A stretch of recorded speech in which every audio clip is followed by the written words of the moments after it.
खेल यहाँ से शुरू होता है कि 20,000 करोड़ में 10,000 करोड़ रुपए ठेकेदार, इंजीनियर और नेता लूट लेना चाहते हैं। उसके लिए एक संगठित तरीके से फ्रेमवर्क तैयार किया गया। माननीय मुख्यमंत्री जी प्रगति यात्रा में इसी साल जनवरी में गए, सिमरी में वो सड़क बनने के 2 महीने में ही गड्ढे में तब्दील हो गई। इस तरह के कई साक्ष्य मैं विभाग को देने के बावजूद भी कोई कार्रवाई नहीं होना।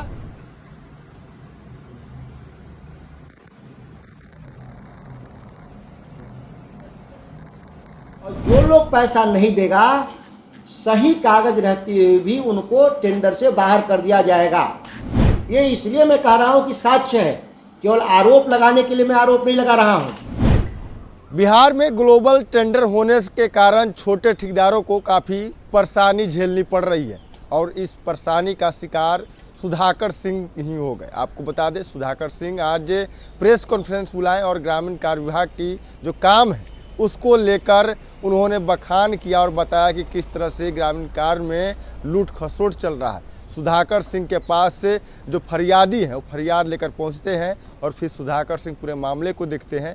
फिर उन्हें समझ में आता है कि बिहार में बड़े पैमाने पर लूट खसोट चल रहा है। ग्लोबल टेंडर के नाम पर किस तरह से बड़ी एजेंसियों को ब्लैकलिस्टेड किया जाता है, उसके बाद उसको फिर से क्लीन चिट दे दिया जाता है और साथ ही जब किसी एजेंसी के ऊपर जांच के लिए आदेश दिए जाते हैं विभाग के द्वारा तो उसे गलत करार दिया जाता है और फिर दोबारा उसकी जांच कर उसे सही करार दे दिया जाता है। तमाम तरह के इस तरह के झोल झपाटे हो रहे हैं इस विभाग में और इस विभाग को लेकर सुधाकर सिंह जो राजद से सांसद हैं उन्होंने आज ग्रामीण कार्य विभाग को लेकर दस्तावेज बैठ गए और बता रहे हैं कि किस तरह से गलत तरीके से टेंडर होता है और कैसे लूट खसोट हो रहा है और साथ ही कह रहे हैं कि निगरानी विभाग को भी लेटर लिखेंगे, साथ ही इस पर जांच करवाएंगे। हम जिस भी काम को लेकर जांच को लेकर लिखे हैं वो जांच हुआ है। क्या कुछ करें सुधाकर सिंह, पहले अपन के बयानों को सुनिए। आज प्रेस कॉन्फ्रेंस का मुख्य विषय बिहार सरकार के भीतर चुनावी साल में ग्रामीण सड़कों के रखरखाव, पुनर्निर्माण और निर्माण के लिए एक बड़ी योजना शुरू की गई है जो आम तौर पर वित्तीय वर्ष में किए जा रहे खर्च का करीब 3 से 4 गुना इस बार खर्च किया जा रहा है। और अनुमानित तौर पे बिहार के ग्रामीण क्षेत्रों में सड़कों के निर्माण और रखरखाव पर 20,000 करोड़ रुपए इस बार खर्च करने का सरकार ने टेंडर जारी किया है। खेल यहाँ से शुरू होता है कि 20,000 करोड़ में 10,000 करोड़ रुपए ठेकेदार, इंजीनियर और नेता लूट लेना चाहते हैं। उसके लिए एक संगठित तरीके से फ्रेमवर्क तैयार किया गया। फ्रेमवर्क में सबसे पहले छोटे छोटे जो सड़कों का अलग अलग टेंडर होता था तो कम्पिटिटिव बीड के जरिए बिलो टेंडर होता था जिससे राज्य सरकार को फायदा होता था। ठेकेदार काम भी अच्छा करता था डर से, लेकिन बिहार सरकार ने क्या किया कि उससे कमीशन नहीं मिल पा रहा था तो कमीशन, मोटा कमीशन मिले, इसलिए छोटे छोटे सड़कों को जोड़ करके 20 करोड़ 25 करोड़ का ग्लोबल टेंडर कर दिया गया जिसमें अनुभव के आधार पे काम दिया जाना है। बिहार जैसे राज्य में 20-25 करोड़ काम करने वाले बहुत कम लोग हैं। इसकी आड़ में जिन लोगों ने सरकार के अधिकारियों को पैसा दिया उनका फर्जी सर्टिफिकेट, जो एनुअल टर्नओवर के आधार पे काम मिलता है, कोई अगर 20 करोड़ का काम करना चाहेगा तो उसका 20 करोड़ रुपए का अगर टर्नओवर चाहिए तो फर्जी सर्टिफिकेट चार्टर्ड अकाउंटेंट से बनवा करके कंपनियां जमा करने लगी। जब इस बारे में जानकारी में आया एक जनप्रतिनिधि के तौर पे तो मैंने 9 अप्रैल को प्रधान सचिव दीपक सिंह को व्हाट्सएप के जरिए सूचना दिया। सूचना देने के बाद इंजीनियर अभियंता प्रमुख भागवत राम के जरिए एक जांच की चिट्ठी जाती है उसी कार्यपालक अभियंता के यहाँ जिस कार्यपालक अभियंता ने पहले ही से बीएस कंस्ट्रक्शन को कहा था कि ये सही है। जब जांच जाता है तो वो कार्यपालक अभियंता कहता है कि नहीं, जिनका अनुभव प्रमाण पत्र है गलत है, जीएसटी 100 गुना कम रकम का जमा है। 100 गुना 55 करोड़ और 16 करोड़ का जमा था, जबकि काम उन्होंने 66 लाख और 55 लाख का काम किया था। अब 66 लाख का 55 करोड़, 54 लाख का 16 करोड़, ये ह्यूज गैप था। लेकिन किस तरीके से मैंने कहा संस्थागत लूट है ऊपर से नीचे तक, वही अभियंता प्रमुख पुनः जांच के लिए देता है सुपरिटेंडिंग इंजीनियर सासाराम को कि चार्टर्ड अकाउंटेंट से आप जांच करवाइए। जो चार्टर्ड अकाउंटेंट फर्जी सर्टिफिकेट दिया था उससे जांच करवाने पर अपने को सही कहेगा ही, कोई भी अपने को सही पाएगा, गलत कह ही नहीं सकता।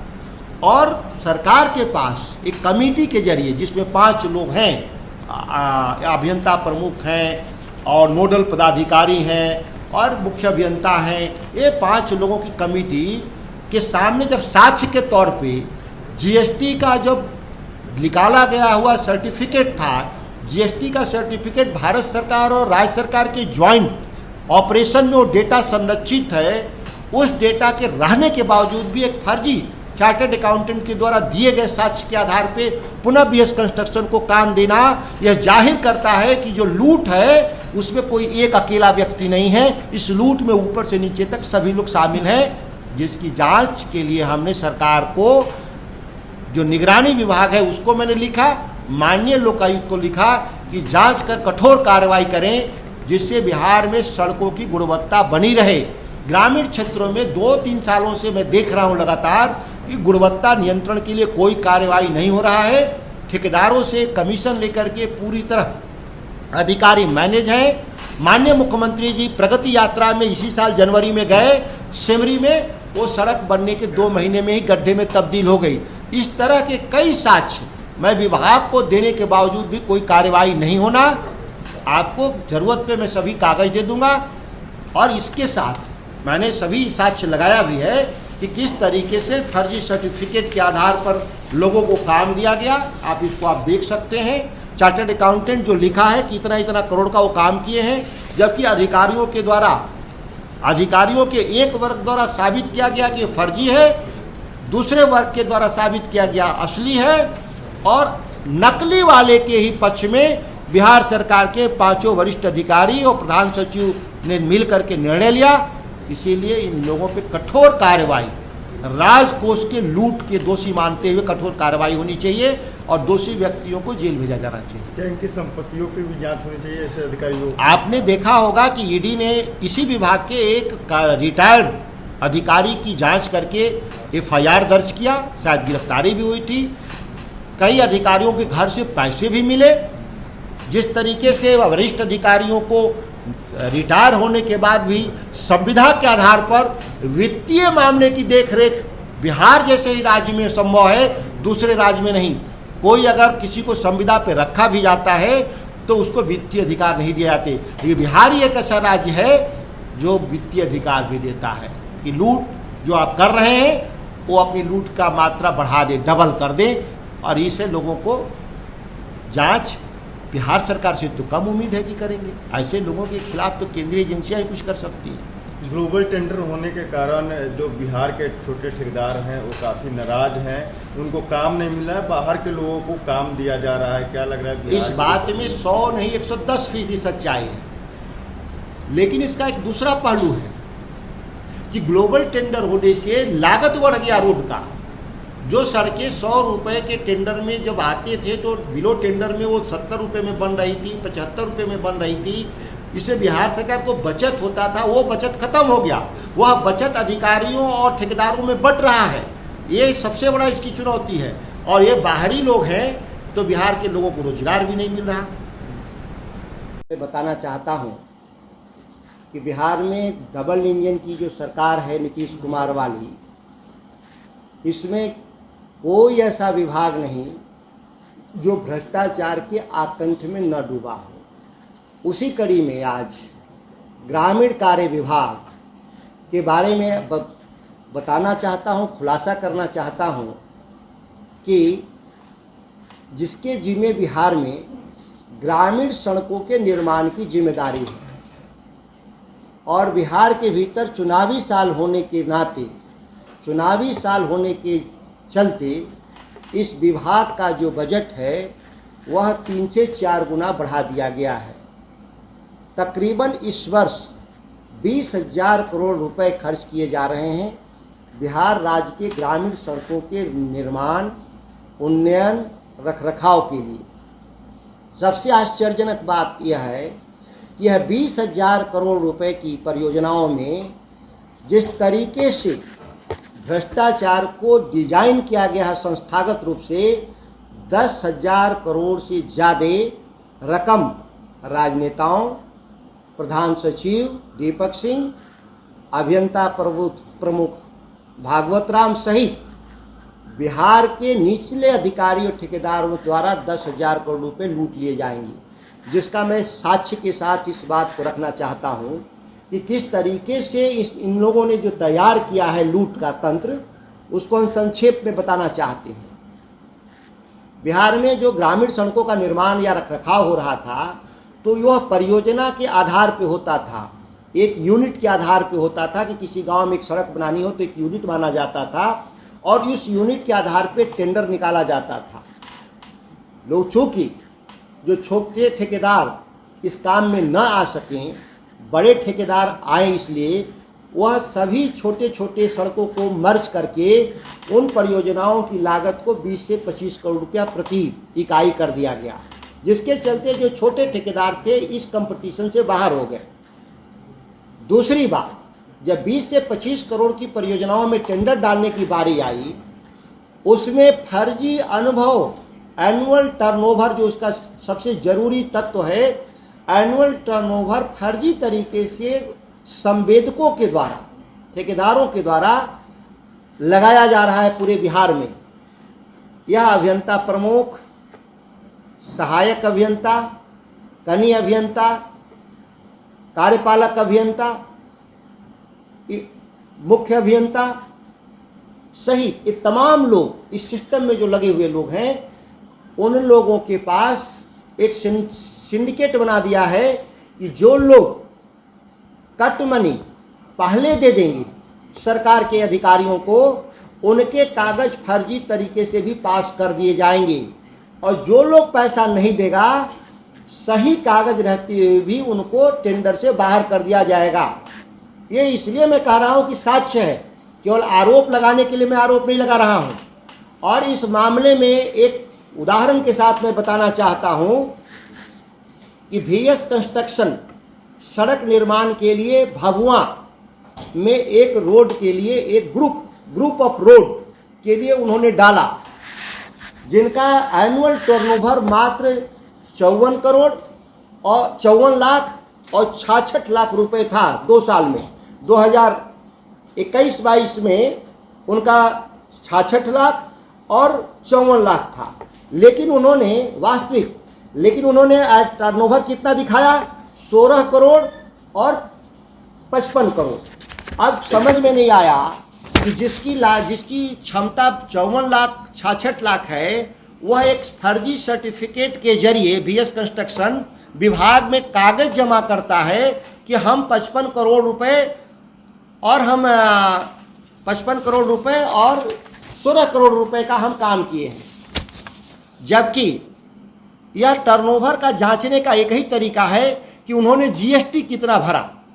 GST का जो पोर्टल है वह पब्लिक डैशबोर्ड है, जिसमें कोई भी जाके देख सकता है कि कौन कंपनी कितना GST भर रही है। जब विभाग के पदाधिकारी, कार्यपालक अभियंता के सामने जब साक्ष्य था सरकार का, तो एक लिखित दस्तावेज जो फर्जी था उसके आधार पर उन्होंने टेंडर पास करने का काम किया। यह जब मेरे संज्ञान में जब आया, मैं एक उदाहरण दे रहा हूं, इस तरह के सैकड़ों उदाहरण है मेरे पास। मैंने इसकी जांच के लिए 9 अप्रैल को प्रधान सचिव दीपक सिंह को मैंने दिया कि इसकी जांच की जाए, ये फर्जीवाड़ा पूरे बिहार में हो रहा है। दीपक सिंह ने अभियंता प्रमुख भागवत राम को दिया। भागवत राम उसी कार्यपालक अभियंता के यहाँ जांच के लिए भेजा जो टेंडर किया था। जांच के बाद वही कार्यपालक अभियंता साक्ष्य सहित बताता है कि जो एनुअल टर्नओवर कंपनी के लिए दिया गया है, जिसको पहले वो सही कहा था, उसको कह रहा है कि गलत हुआ है। अपनी गलती स्वीकार कर लेता है कार्यपालक अभियंता जांच में, दोबारा जांच में। लेकिन अभियंता प्रमुख संतुष्ट नहीं होते उसके जांच से, क्योंकि वो पहले ही से तय था कि उस ठेकेदार को काम देना है। ये पहले ही ये लोग 5 से 10% योजनाओं में तय कर लिए हैं। जो जमा कर रहा है उनके लिए नियमों को कैसे तोड़ा जा रहा है, अभियंता प्रमुख ने दोबारा जांच का आदेश सुपरिटेंडिंग इंजीनियर को देता है। सुपरिटेंडिंग इंजीनियर को आदेश देता है इस आलोक में कि उसी सीओ जो फर्जी सर्टिफिकेट सीओ दिया है उसी से जांच कराया जाता है। तो कोई भी व्यक्ति जो फर्जी कागज बनाएगा वह व्यक्ति कैसे कहेगा कि हम गलत बनाएंगे? तो वही चार्टर्ड अकाउंटेंट कहता है कि ये कागज मेरा सही है और सरकार में जो कागज जमा है उसके बारे में मुझे कुछ नहीं कहना। तो सरकार के द्वारा जो कागज है उसको नहीं मानना और एक चार्टर्ड अकाउंटेंट के कागज के आधार पे उस कंपनी को काम देना, यह एक कार्टेल साबित करता है कि इसमें प्रधान सचिव, अभियंता प्रमुख, मुख्य अभियंता, सुपरिटेंडिंग इंजीनियर, कार्यपालक अभियंता, यह पूरी चौकड़ी है डिपार्टमेंट के भीतर वह सभी लोग मिलकर के हिस्सा बांट रहे हैं, जो खुलेआम इस बिहार में 10,000 करोड़ से कम की लूट नहीं होगी, इसका पूरा प्रमाण सहित। और इस तरह के दर्जनों नहीं सैकड़ों मामले बिहार में हैं। केवल मैं बीएस कंस्ट्रक्शन का एक उदाहरण मैंने दिया और इसमें बकायदा आपको साक्ष्य सहित मैं दिया हूं कि किस साल में उनका कितना जीएसटी जमा है, लेकिन चार्टर्ड अकाउंटेंट के द्वारा यह दिखाया गया कि नहीं, उनका टर्नओवर 100 गुना ज्यादा है, 10 गुना नहीं। 54 लाख को 55 करोड़, 66 लाख को 16 करोड़, 100 गुना फर्जी तरीके से बढ़ा दिया गया। और उसके बारे जो कंपनी है उसके बारे में सच्चाई है कि कोई अनुभव नहीं और उसको काम देने के लिए किस तरीके से संकल्पित है लोग, यह साक्ष्य के तौर पे आप देखेंगे। इस मामले में माननीय मुख्यमंत्री को भी मैंने पत्र लिखा, इसकी जांच कहाँ तक है ये समझ में नहीं आया। इस मामले में चार्टर्ड अकाउंटेंट के द्वारा जो सर्टिफिकेट दिया गया कि एनुअली कितना इनका है, जो ये फर्जी कागज है, इसी के आधार पे पता चला कि ये फर्जी सर्टिफिकेट दे रहा है चार्टर्ड अकाउंटेंट, जिसके आधार पे बिहार में टेंडर का अलॉट हो रहा है। फिर अभियंता प्रमुख, कार्यपालक अभियंता, एसी और जो कमेटी है, जब कमेटी के पास साक्ष्य था, जब 2 साक्ष्य थे, एक फर्जी चार्टर्ड अकाउंटेंट का सर्टिफिकेट और जीएसटी जो भारत सरकार के, बिहार सरकार के संयुक्त निर्देशन में चलने वाला जो पोर्टल है, उसमें 100 गुना का फर्क होने के बाद भी माना जाता है कि डाउट ऑफ बेनिफिट इसमें ठेकेदार को नहीं मिलना चाहिए था, सरकार के पक्ष में फैसले होने चाहिए थे। इन लोगों ने बैठक कार्रवाई में उसको संपुष्ट किया।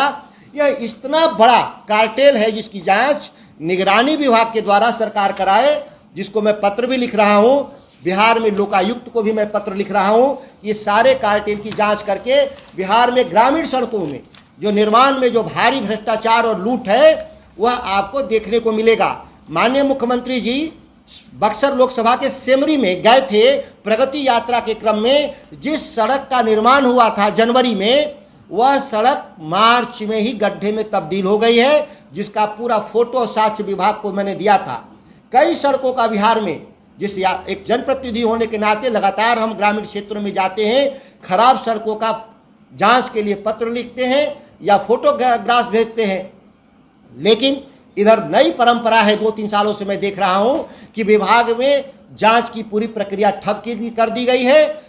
अभियंताओं और ठेकेदारों का जो गठजोड़ है इस कदर हावी है कि यह 20,000 करोड़ रुपए इसी बरसात में बह जाएंगे और बिहार के लोग गड्ढे वाली सड़क पर 7 साल तक मेंटेनेंस के अंदर कवर होती है, कहीं मेंटेनेंस 7 साल नहीं देखा जाता, बकायदा वो ठेकेदार गड्ढे में ही चलाता है। कितना भी कंप्लेन करें, ऐसे सैकड़ों कंप्लेन के बाद भी बिहार सरकार कार्रवाई नहीं करती। इससे जाहिर है कि सरकार के शीर्ष पर बैठे हुए लोग भी इस भ्रष्टाचार में शामिल हैं, सम्मिलित हैं, जो जांच नहीं करते। इन्हीं खुलासे के लिए मैं आप सभी को आज आपने सुना, साफ तौर पर सुधाकर सिंह कहते हुए नजर आ रहे हैं कि देखिए तमाम इस तरह के जो झोल हैं इस विभाग में हो रहा है और बिहार में के जो लूट खसोट है वो तमाम विभाग में है, लेकिन बिहार की जो रोड की जो स्थिति है उन 5 सालों में ख़राब हो गई है, क्वालिटी भी ख़राब हो गई है और तमाम तरह की बातें करते हुए नजर आ रहे हैं। प्रिंस कुशवाहा, फर्स्ट बयान। गोल, जहां 27 वर्षों के सफर में 17,000 से भी अधिक छात्रों ने डॉक्टर एवं इंजीनियर बनकर भरे सफलता की ऊंची उड़ान, जहां साधारण छात्र भी बिहार टॉपर्स बनकर बना रहे इतिहास। दूरदर्शी शिक्षाविद श्री बिपिन सिंह के मार्गदर्शन में मेडिकल एवं इंजीनियरिंग के लाखों छात्रों के लिए आशा की किरण के रूप में गोल द रिजल्ट फैक्ट्री